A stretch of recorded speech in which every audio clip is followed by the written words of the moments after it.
हरिओम तत्सत। यह धनु लग्न की कुंडली है।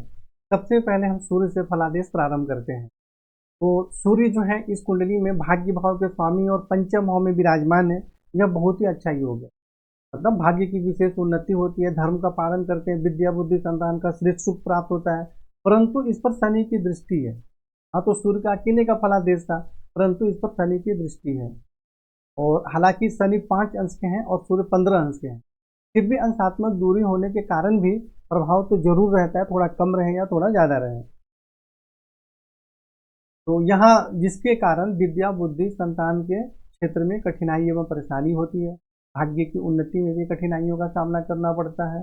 यहाँ से सूर्य दृष्टि डाल रहे हैं एकादश भाव में, जिसके कारण आमदनी के क्षेत्र में सफलता प्राप्त होती है। तो सूर्य तो 15 अंश के हैं, बिल्कुल मजबूत है। तो यहाँ सूर्य का मंत्र जाप, जल अर्पित और सूर्य की आराधना इत्यादि करना आवश्यक है और शनि से संबंधित उपाय करना जरूरी है। चंद्रमा जो है इस कुंडली में अष्टम भाव के स्वामी है और खुद के घर में बैठे। सूर्य और चंद्रमा को अष्टमेश का दोष नहीं लगता है, और परंतु चंद्रमा पर राहु की दृष्टि है। तो अष्टम भाव के स्वामी जो चंद्रमा है अष्टम भाव में स्वराशि में विराजमान है, परंतु इस पर राहु की दृष्टि है। तो चंद्रमा यहाँ पीड़ित हो गए। अंश बल में भी चंद्रमा कमजोर है, स्थान बल में तो ठीक है, अपने घर में है। तो यहाँ विराजमान होने के कारण स्वास्थ्य एवं आयु के संबंध में परेशानी होती है, मानसिक परेशानी भी बनी रहती है।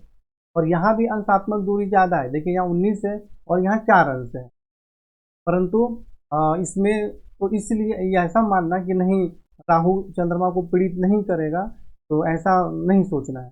क्योंकि अंशात्मक दूरी ज्यादा है तो प्रभाव कम होगा, लेकिन होगा जरूर। अगर दोनों के बीच में अंशात्मक दूरी कम होगी तो प्रभाव बहुत ज्यादा होगा, और दूर रहेगी तो प्रभाव तो रहेगा लेकिन उसका प्रभाव कम होगा। इसलिए ऐसा सोचकर कि नहीं चलो हम उपाय नहीं करेंगे, तो फिर उसमें परेशानी बढ़ जाएगी। इसलिए अंशात्मक दूरी भी होता है अगर, तो उससे संबंधित दान एवं उपाय अवश्य करना चाहिए अगर कोई परेशानी का योग बना।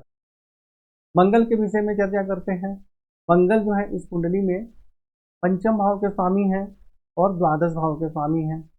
और यहाँ देखिए कहाँ आ गए, ये अष्टम भाव में और अपने नीच राशि में आ गए। परंतु यहाँ चंद्रमा स्व राशि में विराजमान है। मंगल यहाँ पे नीच राशि में है, लेकिन जिस भाव में नीच राशि में उसके स्वामी भी वहीं पर है। तो ऐसे में मंगल को भी जैसे कि नीच भंग राजयोग माना जाएगा कि मंगल का नीच भंग हो रहा है। राजयोग में नहीं बोलूंगा, ऐसा नाम दे दिया गया है कि नीच भंग राजयोग, ऐसा कुछ होता नहीं है। लेकिन यहाँ मंगल को नीच नहीं माना जाएगा, लेकिन पंचम भाव त्रिकोण के स्वामी होकर कमजोर तो है ना, 7 अंश के हैं, और छठे 8वें 12वें में कोई भी ग्रह चले जाते हैं तो उनके फल में या उनके प्रभाव में बहुत कमी होती है। और जिस प्रकार चंद्रमा को राहु पीड़ित कर रहे हैं, उसी प्रकार मंगल को भी तो पीड़ित कर रहे हैं। तो जिसके कारण स्वास्थ्य एवं आयु के संबंध में तो परेशानी होगी, परंतु उसके साथ साथ विद्या बुद्धि संतान के क्षेत्र में भी कठिनाई एवं परेशानियों का सामना करना। इसलिए यहाँ मंगल से संबंधित जो उपाय बताए गए हैं वह करना जरूरी है, और राहु से संबंधित दान एवं उपाय करना अत्यंत ही आवश्यक है। मंगल यहाँ से दृष्टि डाल रहे हैं आय भाव में, तो जिसके कारण आमदनी के क्षेत्र में सफलता प्राप्त होती है। द्वितीय भाव में दृष्टि डालेंगे तो धन एवं कुटुंब का सुख प्राप्त होता है, धन का संग्रह होता है। परंतु जब यहाँ से मंगल शनि पर दृष्टि डालेंगे तो फिर यहाँ पराक्रम में तो वृद्धि होगी, परंतु भाई बहन के सुख में कठिनाई एवं परेशानी भी होगी। और शनि धन भाव के स्वामी भी है। देखिए शनि के घर में यहाँ दृष्टि डाल रहे हैं तो ज्यादा प्रभाव धन और कुटुंब से संबंधित कोई विशेष परेशानी नहीं होगी। लेकिन वहीं जब शनि पर दृष्टि डालेंगे तो वहां पर परेशानी का भी योग बन जाएगा। तो ये सब एक ही नियम सभी कुंडलियों में या सभी ग्रहों से लागू नहीं होता है, तो इन सब चीजों को भी समझना जरूरी है। इसलिए यदि अगर हम मंगल पंचमी से त्रिकोण के स्वामी है और यह समझकर हम रत्न धारण करेंगे तो विद्या बुद्धि संतान के लिए ठीक है, स्वास्थ्य आयु के लिए ठीक है, आमदनी के लिए ठीक है। परंतु जब यहाँ तृतीय भाव में शनि पे दृष्टि डालेंगे तो भाई बहन से मतभेद भी होगा और हाथों में चोट इत्यादि भी लगने की संभावना बन जाएगी। तो इसलिए ये सब सोच समझकर उपाय करना चाहिए। या रत्न भी धारण करना है तो बहुत सोच समझ के धारण करना है। ऐसा नहीं कि कारक है त्रिकोण के स्वामी है तो रत्न पहन लो आंख में। बुध के विषय में चर्चा करते हैं तो बुध जो है इस कुंडली में 10वें भाव के स्वामी है और 7वें भाव के स्वामी है, यानी पत्नी एवं वैवाहिक जीवन के स्वामी, पिता राज रोजगार के स्वामी, चतुर्थ भाव में विराजमान है, यहाँ पे नीच राशि में है। परंतु यहाँ पर देखिए बुध जो है वह 15 अंश से ऊपर है, तो 15 अंश से ऊपर है तो नीचे नहीं माने जाएंगे। दूसरी बात कि शुक्र यहाँ पे उच्च राशि में है और बुध भी अपने घर में देख रहे हैं, तो यहाँ पर बुध का नीच भंग हो गया। पहली बात कि बुध नीच में है ही नहीं, तो यहाँ बुध के विराजमान होने से क्या होगा, माता भूमि भवन वाहन का सुख प्राप्त होता है, पत्नी एवं वैवाहिक जीवन का सुख प्राप्त होता है, दैनिक रोजगार में सफलता प्राप्त होती है। और 10वें भाव में दृष्टि डालेंगे तो पिता राज रोजगार के क्षेत्र में सुख सम्मान एवं सफलता प्राप्त होती है। चलित कुंडली के अनुसार जो है बुध यहाँ आ जा रहे हैं 5वें भाव में, तो जिसके कारण विद्या बुद्धि संतान के क्षेत्र में सफलता प्राप्त होती है। तो और बुध 27 अंश के हैं, तो यहाँ पे बुध को प्रबल करना अत्यंत आवश्यक है, जिससे कि माता भूमि भवन पिता राज रोजगार और इन सभी सुखों में आपको उन्नति और सफलता प्राप्त हो।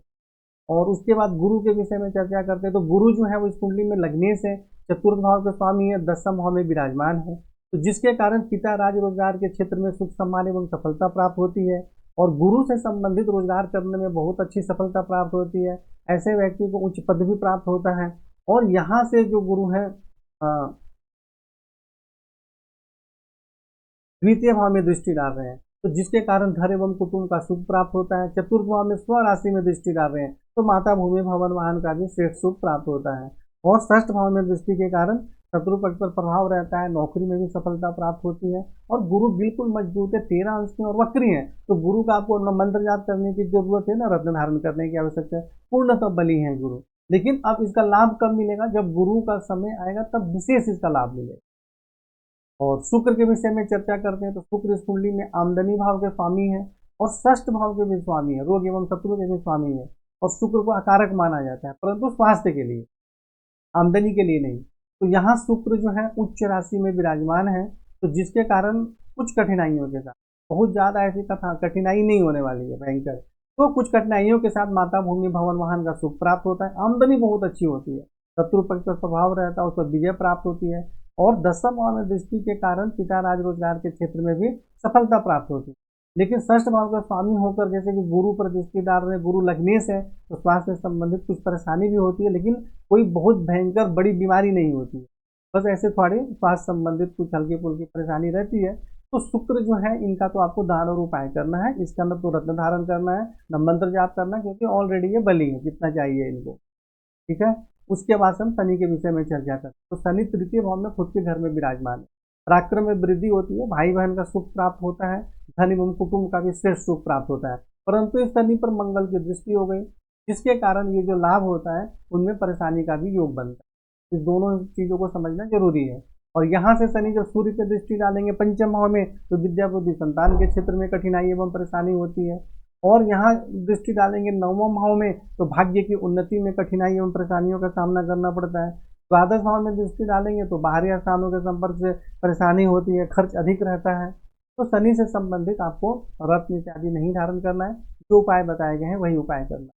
राहु यहाँ विराजमान है, तो बाहरी स्थानों के संबंध से कुछ परेशानी भी होती है, अत्यधिक खर्च के कारण भी कठिनाई एवं परेशानियों का सामना करना पड़ता है। और 5वें भाव में दृष्टि डालते हैं तो माता भूमि भवन के सुख में कठिनाई एवं परेशानी होती है। षष्ठ भाव में दृष्टि के कारण शत्रु पक्ष पर प्रभाव रहता है, उस पर विजय प्राप्त होती है, परंतु पेट और कमर से संबंधित कुछ सामान्य परेशानी भी होने की संभावना रहती है।